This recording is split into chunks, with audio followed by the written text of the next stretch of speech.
This is San Francisco. Welcome back to San Francisco. Today I have a previously unreleased episode for you, one of the first episodes of San Francisco ever recorded that never actually made it out onto the feed.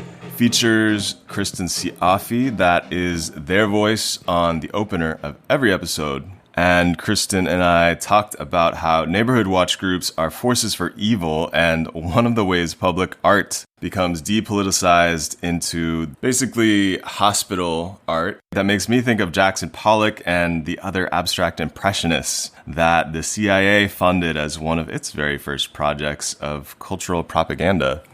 To me, it's the kind of art that makes you wish the Department of Public Works didn't spend tens of millions of dollars every year covering up graffiti and charging taggers with felonies. We'll be back next week with a new episode. Happy end of 2023. This is San Francisco.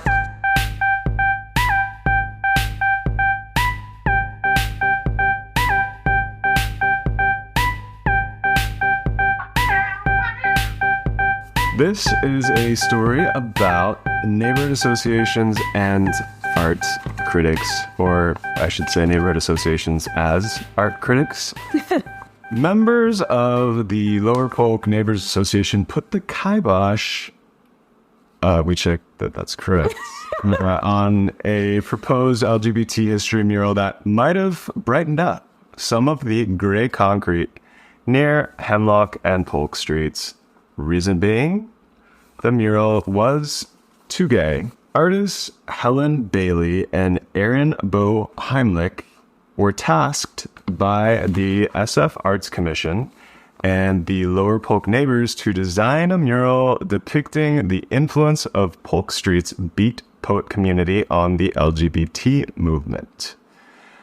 They unveiled their mock-up, which depicts various pieces of queer SF history.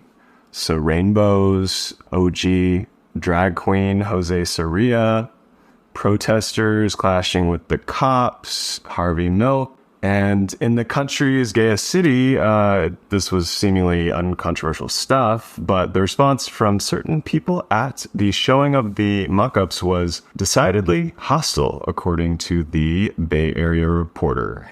Some people said they were bothered by the mural's depictions of conflict and poverty because it might reflect badly on the neighborhood. As for the LGBT content, the Lower Polk Neighbors chairman Ron Case explained, people said, "That's the Castro. That's not here." Apparently unaware of Polk Street's gay as hell history.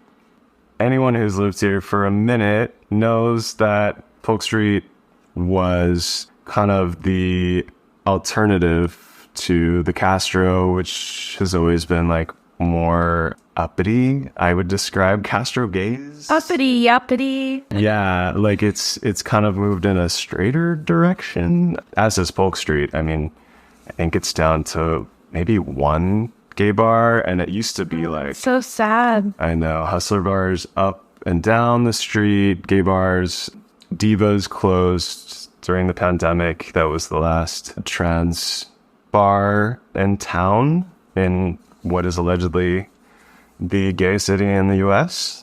All this is to say, in queer meccas like San Francisco, you know, there's usually like a touristy, expensive, maybe more well-known gayborhood, and then another area where maybe the working class queers live. So I think of like in Chicago, there's Boys Town, and there are some gays that live there, but a lot of the gays that I know would like, I guess, maybe it's even gentrified beyond what I remember from a few years ago, but like the Pilsen area was like a neighborhood there that was queerer. Go to any like major metropolitan area, there's going to be like the locals kind of queer hangouts area, and then Definitely Polk Street. You have Castro, which personally, like, as like a total dyke, I don't hang in Castro. I try not to. There are very few situations that'll take me out there. In my like recent history, it's always the Pulse, you know, candlelight vigil, which is always nice to go there for.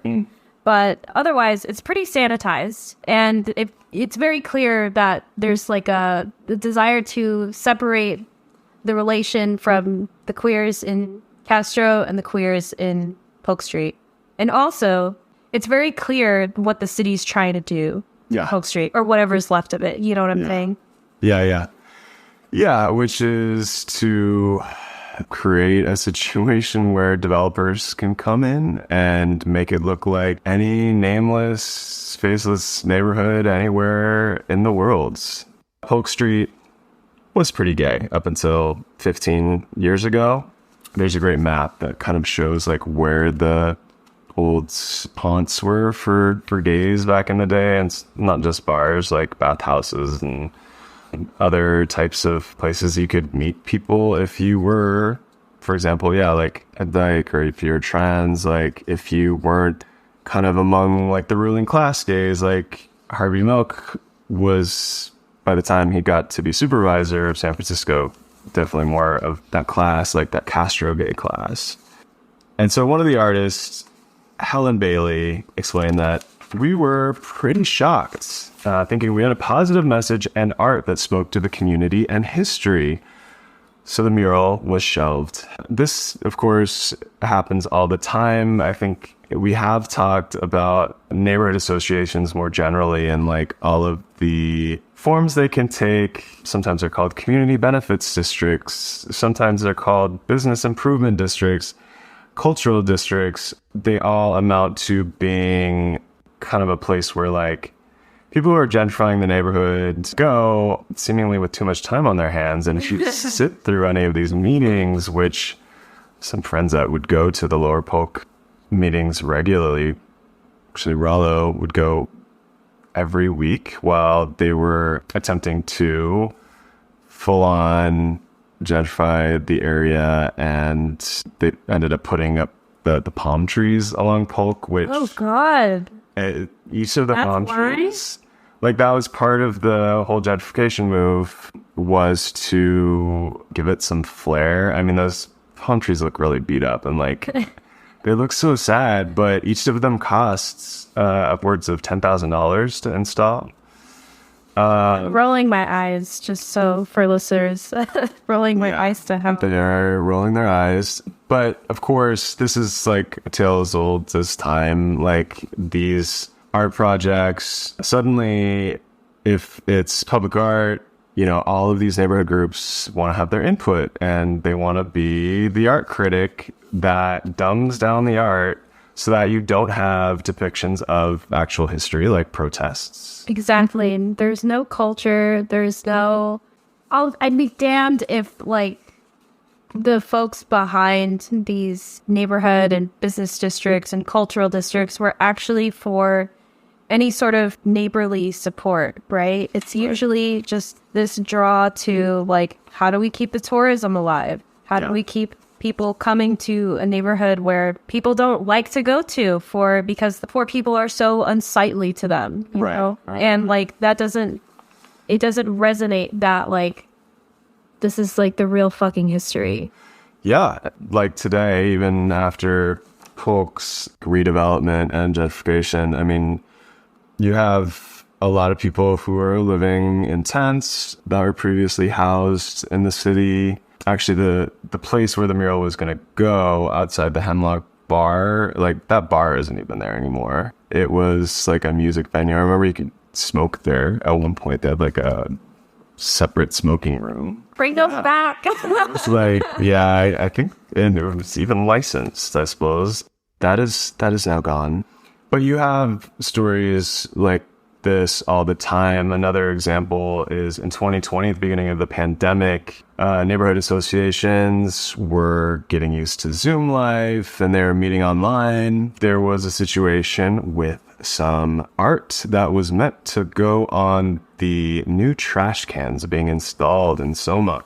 There was a decision made to exclude certain kink and leather-inspired art pieces from public display, which drew allegations of censorship by the Soma West Community Benefits District, which is another neighborhood association.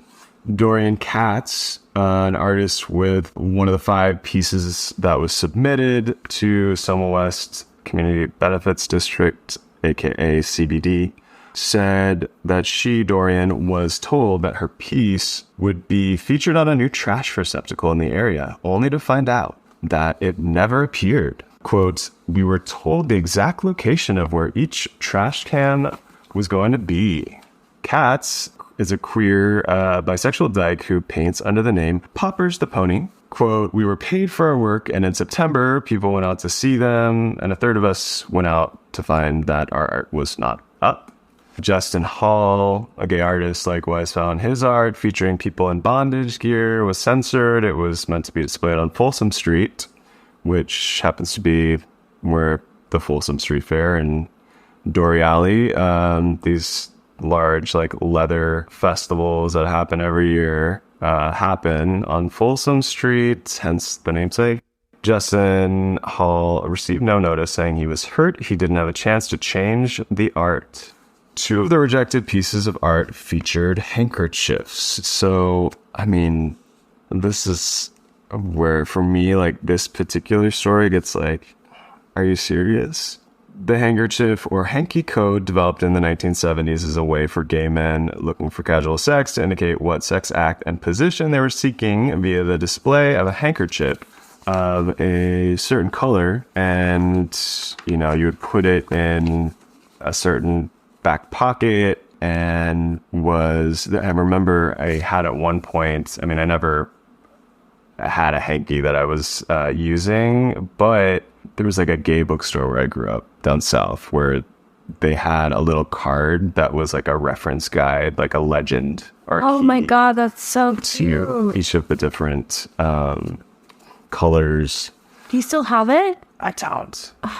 She did. Yeah, no, it was handy. I mean, in a pinch, I mean, there's a lot of colors out there. There's a lot. There's a lot of kinks. Yeah, I've seen many, little charts where they'll have different shades of each color, and whatever side that handkerchief is on is also telling. Right. Know? We're not talking about just the whatever. There's 7 colors of the rainbow. Oh, there's all the shades, every tone, every tint. Yep. Of every color. It all means something. Absolutely. So to phone interview, the head of this community benefits district, Summa West, said that the hanky code depiction was raised as a concern that some might have, I guess because it's an oblique reference to sex, which is something that people do, and especially in... Are you serious? Oh my God, what? Not only is that true, but it is something that people are particularly, like, I mean, until very recently, like, people would cruise the alleyways of Soma all the time, and there's still some, like a few bars down there, leather bars, where you can go in, and if you want, like, you can get a blowjob pretty easily. Don't tell. I'm so proud of her. I know, I should actually, we'll probably be the cops right now by just even mentioning this, but I won't name names. So, you know, all this art that was going to go on these trash cans had been commissioned. San Francisco, they introduced these new, what are called Big Belly brand trash cans. They're partially, at least, solar powered. They're supposed to, like, compact the waste so that they don't have to be emptied as often. And I'm pretty sure that they are way less efficient. I mean, they're broken all the time. Like, oh yeah, there's no way that, like, whatever, like, the solar panel that they put in is not supporting all of the energy that it takes to, like, fix the solar panel. And people put stickers on that stuff all the time. Like, you leave stuff on it, they kind of, like, have a little hump, which I guess is supposed to discourage putting stuff on it, but it doesn't work. They have the little hub, and then they also have that pedal on the bottom. Right. So that you can not touch it with your hands, I guess. Correct. But usually that's broken, or it's broken open. So you just have this really weirdly shaped trash can. I mean, like, can I say it's any better than our other trash cans where you put the thing in the recycle and it just falls in the trash? No. Yeah. You know, they're all bad. They're all bad, but especially this one's just silly. Yeah, I know. And I mean, I smell like maybe this company, Big Belly, got a contract with SF. You know, friends of friends. I haven't looked into it, but I should. You know, another reason that the Bay Area Reporter gives is, you know, these trash cans are new, they're significant. These smart trash receptacles compact waste and are nearly impossible to rummage through. And by that, Bay Area Reporter is basically saying these trash cans are homeless person proof, which is, I mean, it is like, what a waste of resources, first of all, that we kind of talked about, but also it's, you know, it's trying to discourage people from making like whatever pennies that they might be able to make by recycling stuff. Yeah, literally pennies. And you know, if there's somebody in your neighborhood that collects bottles and glass, keep them out, or put them aside and, you know, give it to them. The bottles out. Yeah. Exactly. It kind of feels like that is the perfect example of what these community benefits districts, what these neighborhood associations were kind of like set up to do, is like make it so that people, people who are new to the area have like a place to come complain about poor people. Right. You know, they're talking about these trash cans. They are discussing the art, giving their 2 cents on, you know, how to make this art that is, you really have to know about the Yankee Code to like get that it has like sexual content. There wasn't like there's an image which will include, it's just literally like jeans with hankies in them. That sounds so cute. It's always just been such a very like cute code to me. I've never participated in it, but it's one that's very important and historical, and especially to like, you know, Soma and leather and just like leather culture, the leather district, all of these things that are so important that the city and these business districts not only like don't give a shit for, they're capitalizing on like rainbow pride as we know it. But as soon as you get into like the real shit, the real history, the fucking hanky code, that's like, it's too much. It's too much. Which is ridiculous. I mean, it's the flavor that like people come to San Francisco for is, I mean, now you can get a gay pride flag or a t-shirt with a gay pride flag on it at any H&M in any city across the United States of America come like, you know, April, May, June. And then of course, July comes around and they're all in the trash, and yeah, they're like, no thanks. Yeah. They are somewhere in the Great Pacific Garbage Patch as we speak. You know, some of the other rejected pieces of art for the Big Belly trash cans feature 2 bearded men kissing. And there was another piece where it was 2 burly, hairy-chested men looking at each other. So scandalous. Christian Martin, the executive director of the Samoa CBD, stated in an email to the Bay Area Reporter that the organization reached out to the leather and LGBTQ cultural district to facilitate art for the Big Belly trash cans. They reached out at the onset of COVID to the leather district to see if they'd be interested in co-branding with art from local artists, said Martin, who identifies as a straight ally. Love a straight ally, especially people who, you know, like that's their first thing that they announce to the Bay Area Reporter, which is, by the way, like a gay paper here. It's like, don't be too close to me, bro. Like, I'm not into that.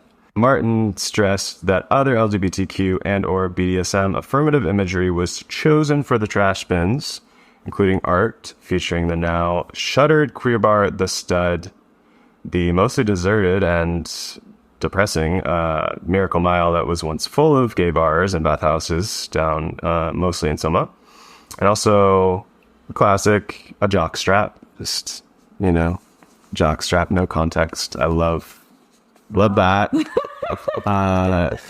Truly art. So yeah, some art did make it past the local censors. The end of the story on the hanky code was that one of the members of the CBD. His name is Brandon McGanty. Shout out Brandon McGanty. If you're listening out there, he said that not all of the art was intended for final display, did not respond to a question about how he identifies, and apparently McGanty was the member of the Summer West CBD who had a problem with the hanky code, which led to the alleged censorship. According to Christian Hall, the straight ally, McGanty went to the printer to stop the production of the art because he was so taken aback. He headed to the print shop, and this was like early in the pandemic, so he was really not having it. He was ready to put his life on the line to make sure that this hanky code art did not see the light of day. Stop the presses! Yes. Stop the presses, not the hanky! Not the hanky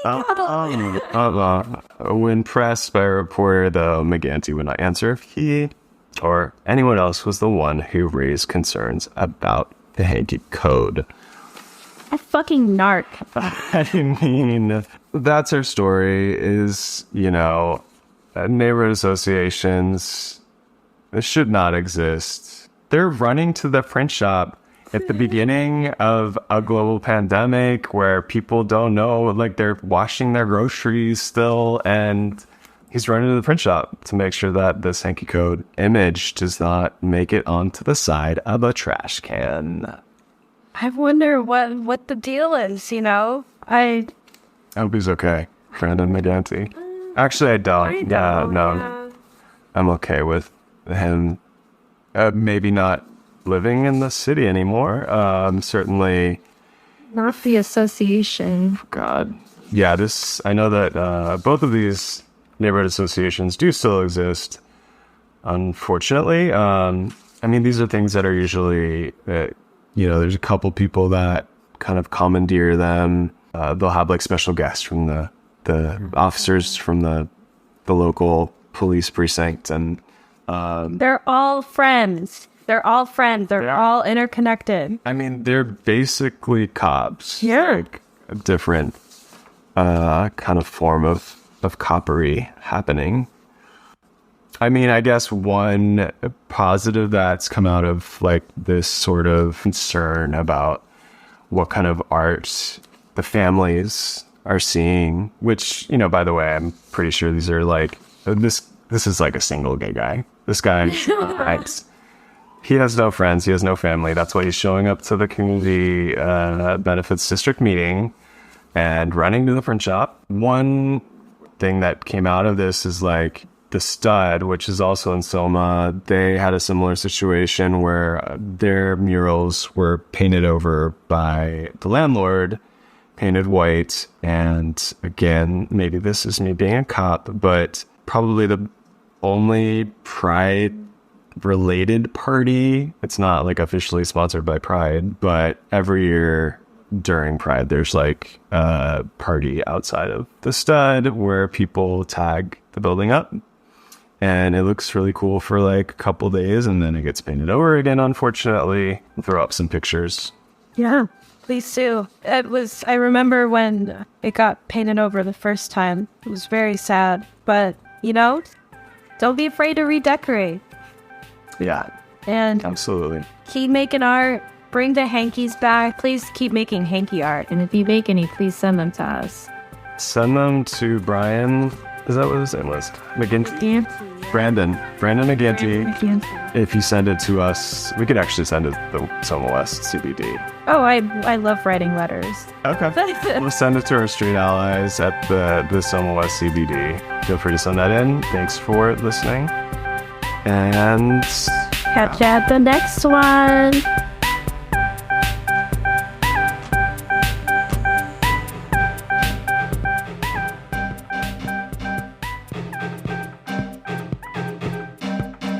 Listening to Sad Francisco. Patreon.com/Sad Francisco has all of our past episodes, and you can also help us out with cash there as well. One way you can help us out without cash is by reviewing or rating the podcast in your podcast app. see you next time in San Francisco.